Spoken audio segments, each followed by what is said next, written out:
Roger Stone, who's now joining us, the hardest working guy out there. Guy works like 20 hours a day. It's insane. And he's got so much to cover. So I want to give him the floor on AGs going after investigations of Clintons. You're hearing this here first. How they try to plan to steal it, how Trump's going to fight back. So many angles. I want to just give him the floor now. Roger Stone, former head of Trump's campaign, obviously one of the prime movers out there exposing what's happening. Roger, thank you for joining us. You've got the floor. Take over. Oh, it's great to be back with you. In all honesty, with Donald Trump pulling ahead in the polls, as I think I told you he would, we went out, we had a few too many of these last night. So I'm a little more late rising than I normally am. I'm very excited because the two things are happening here, Alex. Trump is gaining, and Hillary is imploding, bombshell after bombshell. When presumably Russian hackers or Putin himself arranges for the truth to get to the American people, the Clintons attack the source rather than the content. It, of course, makes the contents no less true, and they expose the theft of democracy and the humping of Bernie Sanders. They expose that Deborah Wasserman Schultz is a mole. She's the mole who stole the nomination for Hillary. So, and then on the heels of that, Alex, the IRS has opened a national investigation. Banner line piece today in the Daily Caller. I can now reveal that the Ohio Attorney General has opened a formal investigation. This is, I think, maybe on the InfoWars website. Remember that any place the Clinton Foundation did fundraising, which is to say all 50 states, they're regulated by the state attorney generals. The problem with that is their state filings, like their federal filings, are permeated with fraud and partial information. Some cases, no information. Some cases, lies. And we also know now that the IRS is looking specifically on epic skimming, meaning, for example, the nation of Norway says that they gave the Clinton Foundation X, but they only deposited Y. There's a number of these discrepancies involving government payments to the Clintons, which I think we recognize are bribes, but that are required to have disclosure in those countries. So this is, somebody is skimming off the top. Who could that be? But Bill and Hillary. What did you make of the display last night? I mean, it looked like archetypal death. Clinton and all the tottering around and the politicos just looked like a group of criminals. Pardon me for getting distracted by the rakish tilt of my hat. It was the raping of democracy. The Clintons are having the worst run of luck I have seen.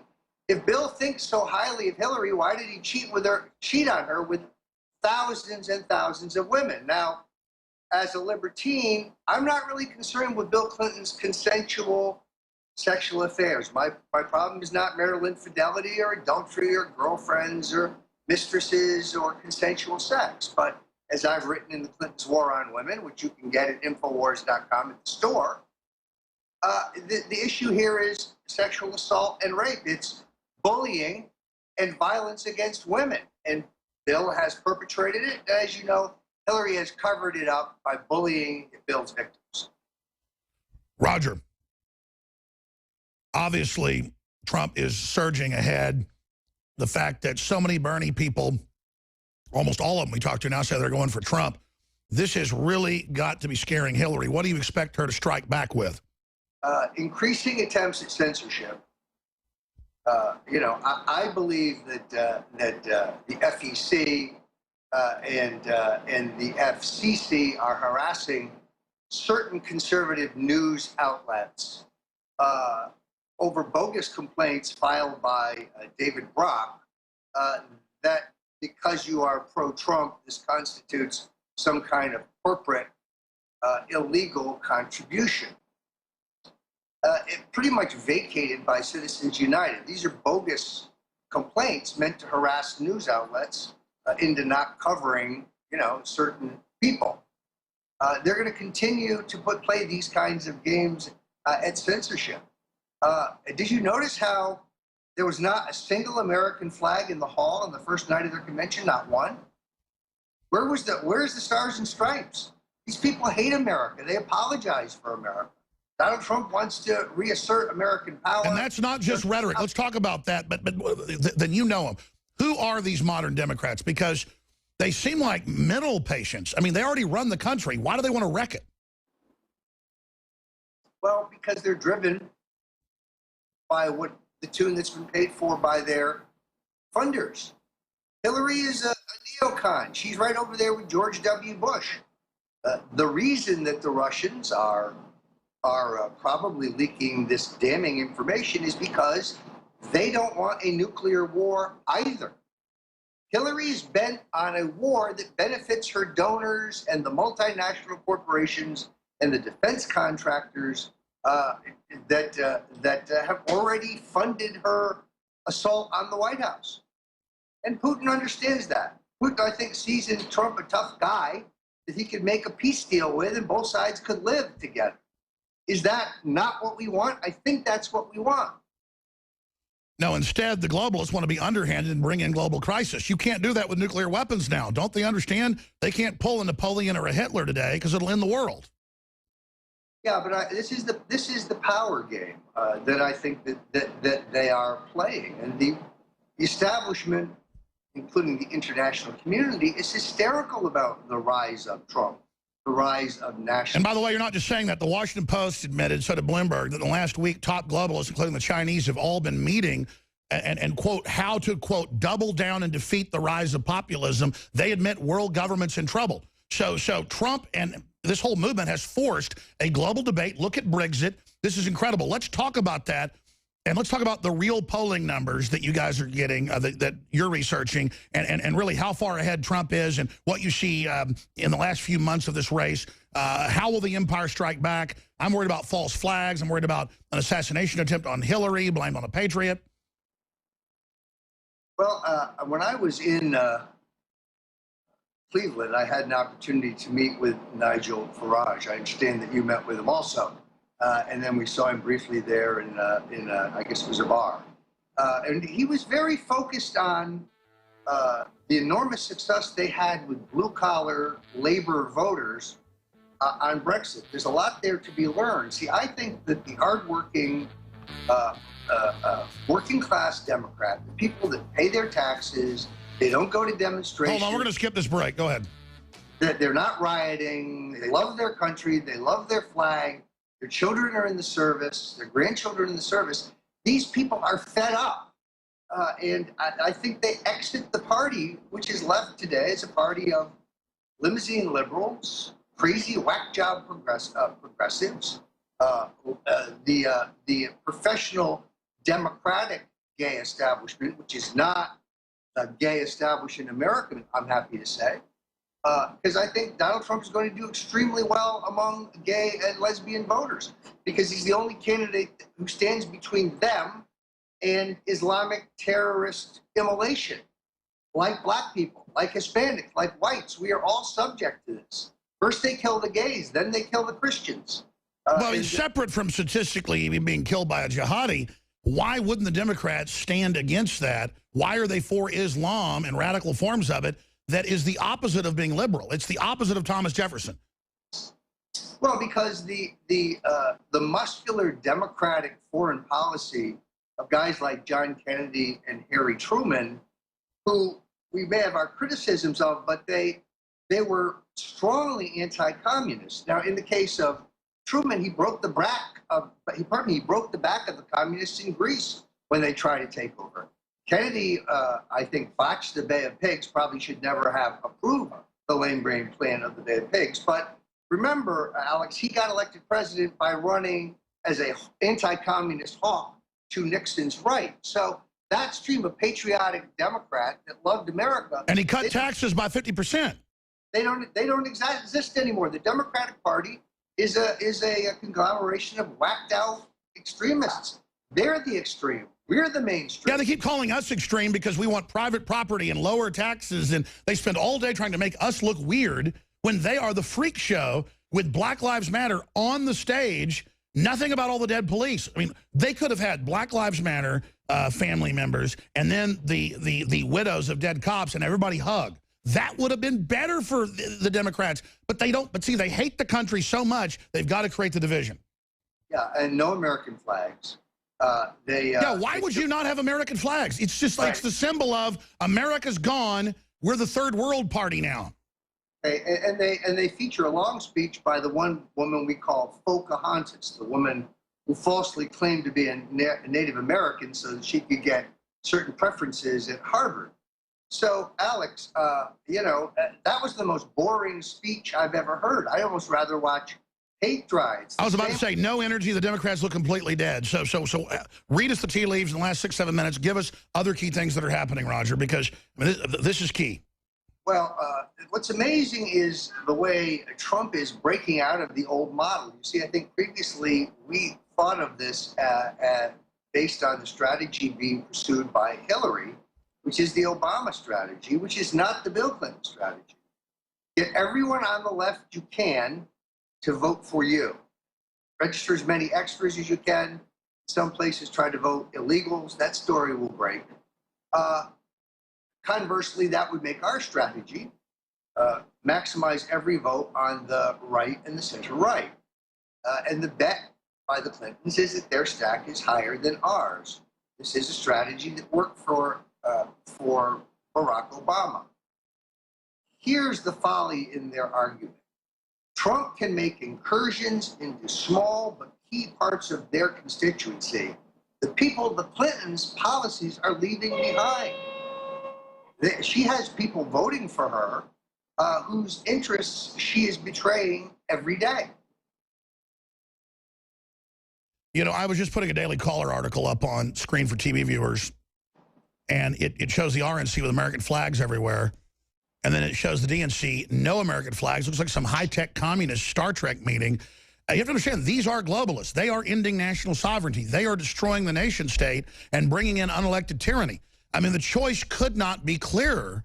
I mean, I'm all for bringing immigrants in. They're great people. We need them. But make sure they're not felons and have them say, we want to be Americans. We want private property and self-defense and wealth.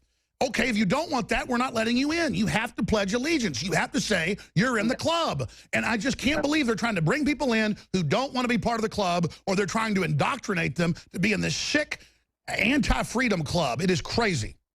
I apologize. We had some internet issues there and a little electrical outage. So I understand. I can hear you. But what other key points do we need to know, Roger? Well, the polls show that Trump, therefore, is making these inroads in places like Western Pennsylvania, parts of Ohio. There's New York, upstate New York. New York could actually be in play. He's doing extraordinarily well in New Jersey, Michigan, showing growing strength. Isn't he going to win New York? Well, I think New York is the bluest state in the country. I mean, registration, the Republican Party in New York City is down to about 19%. But there's got to be some pride there. What about Florida? He's going to dominate Florida? It's not a pride question. The Bushes and the Patakis, the liberal Republicans, let the party go to shit. They have no fundraising base. They can't find candidates. They don't run anybody for the city offices. They leave candidates on the state ticket empty. It's pathetic. So Trump is bigger than the Republican Party, and he's got a lot of sizzle in his home state, and my guess is in the end he'll fight for it. But all I'm saying is it is so democratic, it's uphill. But he's doing really good in Florida. What about Pennsylvania? Florida, he's actually ahead. Pennsylvania, you see, I think I've always considered the fool's gold of a presidential politics. Bush did well there early, faded. Romney did well there, not Romney, McCain did well there early, faded. Romney did well there early, faded. A lot of money was spent on that state to lose. These are turd blossoms decisions mostly, and they always fell short. What's interesting, though, is if you go back and look at why they were briefly ahead and why Trump's ahead today, they're not the same kind of voters. In other words, they're Democrats, union people, middle class, working people. overwhelmingly white, we're really eroding the Pittsburgh area and the Pittsburgh suburbs. Trump is running as like a typical Republican in the weaker eastern part of the state. The whole dynamic of Pennsylvania is problematic because you will lose the city of Philadelphia by 300. Sure, I understand. So you're saying probably can't win it. What about California? Well, let's finish it. You'll win by 350,000 votes, lose in the city. You'll make up a little bit in the suburbs. If you pick up the rest in the West, Trump's in play in the Keystone State. So I think it's great news. Roger, we got you on late. I know you probably got another interview coming up. If you can't, that's fine. Pop in tomorrow. Or can you hold for 70 seconds, do 5 more minutes to finish up California and other states? I would be delighted. I was late. All right, you're awesome. StoneZone.com is his website. We carry both of his books. Finishing up with the different states, how you see things going. And I know you told me a few weeks ago you think you'd be 5-6 points ahead by the end of the convention. Hillary, I think, is having a lackluster convention. Even mainstream media admits that. The scandal, the emails. I think she's mortally wounded. My gut tells me if they don't try to steal the election, they failed. Well, Alex, first of all, I want to say I got this hat in preparation for going to Philadelphia. I mail ordered a Che Guevara T-shirt. I stopped bathing like the Friday before, and I was going to be out there with the demonstrators. And then it occurred to me that there was no reason to go. As I think it was Wellington said, never interfere with your enemy when they're in the process of destroying themselves. Exactly. So, but I did. We both said that the last day in Cleveland on Friday as we were saying bye, and then at like 2 a.m. We're like, oh, yeah, no, this is too good. We don't want to go there and look like, we're stirring stuff up now.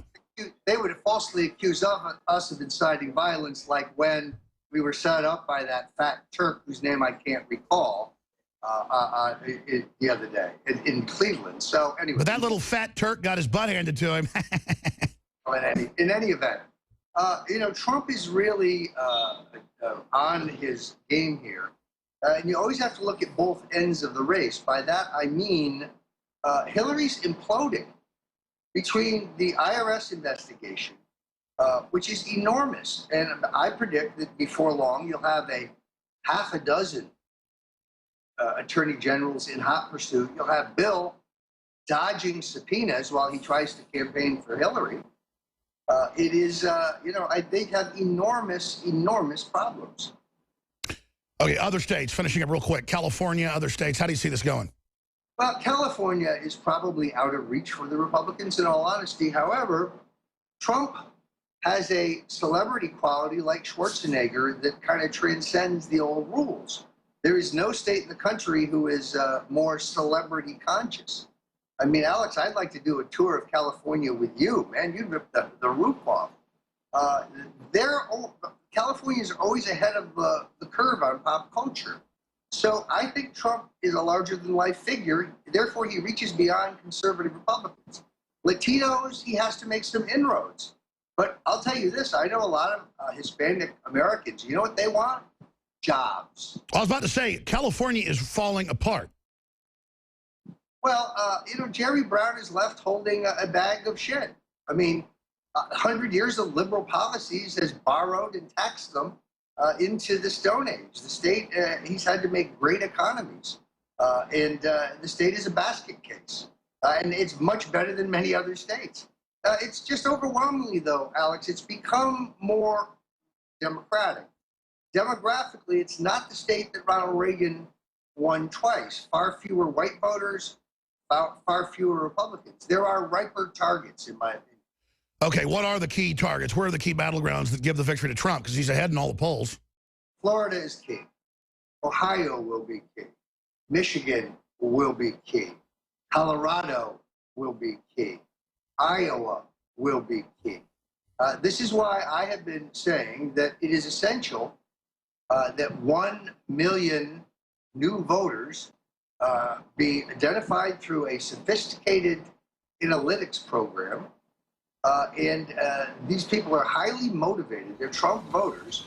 Go out and register. I would say do an analysis of how many votes Mitt Romney lost, let's say, Pennsylvania by. Double that number. Let's call it, for the sake of discussion. Roger, we're out of time. StoneZone.com. We look forward to speaking to you again soon. Get some rest, my friend. I've been working really hard. And sorry about your dog passing, my friend. Anything.